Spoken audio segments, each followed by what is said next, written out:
Ladies and gentleman, ಅವರಿಬ್ಬರು ಪ್ರಭಾವಿ ರಾಜಕಾರಣಿಗಳು, ಇಬ್ಬರು ಶಾಸಕರು, ಬದ್ಧ ವೈರಿ ಪಕ್ಷಗಳ ಬಲಿಷ್ಠರು. ಈಗ ಅವರಿಬ್ಬರ ಪ್ರತಿಷ್ಠೆಯ ವಾಗ್ಯುದ್ಧ ಮಿತಿ ಮೀರಿ ಹೋಗಿದೆ. ಅವರಿಬ್ಬರ ಮಾತಿನ ಸಮರ ತಮ್ಮ ಹಳೆ ಚರಿತ್ರೆಯನ್ನೇ ಹೊರಹಾಕುವಂತಿದೆ. ಇಷ್ಟಕ್ಕೂ ಏನದು ವಿಚಾರ ಅಂತೀರಾ? ಜೊತೆಗೆ ಯಾರ ಇಬ್ಬರು ಶಾಸಕರು ಅಂತ ಹೇಳ್ತಿದ್ದೀರಾ? ವೀಕ್ಷಕರೇ, ನೆಲ ಜಲ ಭಾಷೆಗಾಗಿ ಪ್ರಾಮಾಣಿಕ ಪತ್ರಿಕೋದ್ಯಮ. ನೀವು ನೋಡ್ತಾ ಇದ್ದೀರಾ ಫೋಕಸ್ ಟಿವಿ. ನಾನು ಪವಿತ್ರ. ಜೈ ಹಿಂದ್, ಜೈ ಕರ್ನಾಟಕ.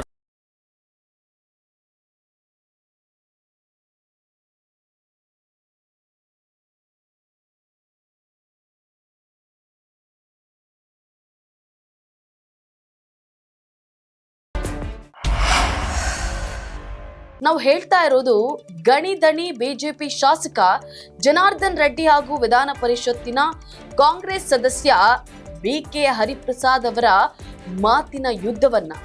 ಇಬ್ಬರೂ ನಾಯಕರು ಎಲ್ಲೆ ಮೀರಿದ ವಾಗ್ಯುದ್ಧವನ್ನ ಮಾಡಿಕೊಂಡಿದ್ದಾರೆ. ಇದಕ್ಕೆ ವೇದಿಕೆಯಾಗಿರೋದು ಮೈಸೂರಿನ ಮಾಜಿ ಸಂಸದ ಪ್ರತಾಪ್ ಸಿಂಹ ಅವರು ಈ ಹಿಂದೆ ಬರೆದಿರುವಂತಹ ಆ ಒಂದು ಪುಸ್ತಕ.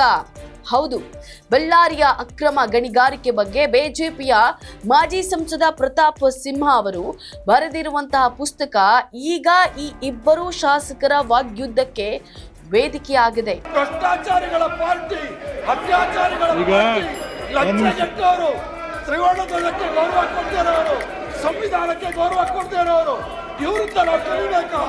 ಪೋಸ್ಕೋ ಕೇಸಲ್ಲಿ ಇರ್ತಕ್ಕಂಥ ನಾಯಕರಿಗೆ ಗೂಢರಾಜ್ಯ ವಹಿಸ್ತಾ ಇದ್ದಾರೆ.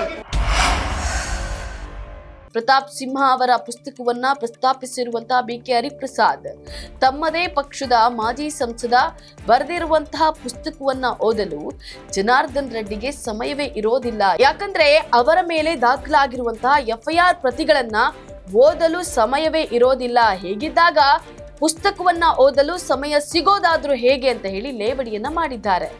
ಇದು ಜನಾರ್ದನ್ ರೆಡ್ಡಿ ಅವರನ್ನ ಕೆರಳಿ ಕೆಂಡುವಾಗಿಸಿದೆ.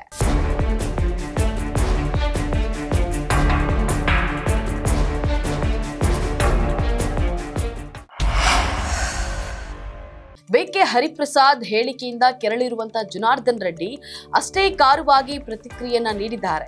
ಬೆಂಗಳೂರಿನ ಕುಖ್ಯಾತ ರೌಡಿ ಕೊತ್ವಾಲ್ ಶಿಷ್ಯ ನಾನಲ್ಲ ಅವರು, ಹಾಗಾಗಿ ಅವರಿಗೆ ಆ ಕೆಲಸಗಳಿಗೆ ಸಮಯ ಇರೋದಿಲ್ಲ ಅಂತ ಹೇಳಿ ತಿರುಗೇಟನ್ನ ನೀಡಿದ್ದಾರೆ.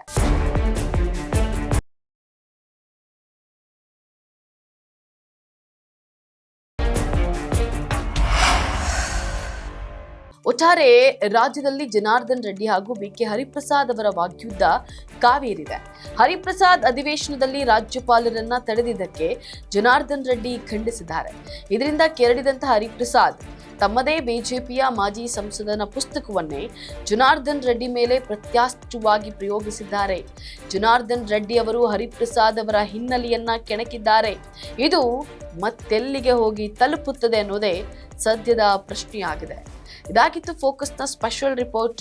ನೆಲ ಜಲ ಭಾಷೆಗಾಗಿ ನೋಡ್ತಾ ಇರಿ ಫೋಕಸ್ ಟಿವಿ.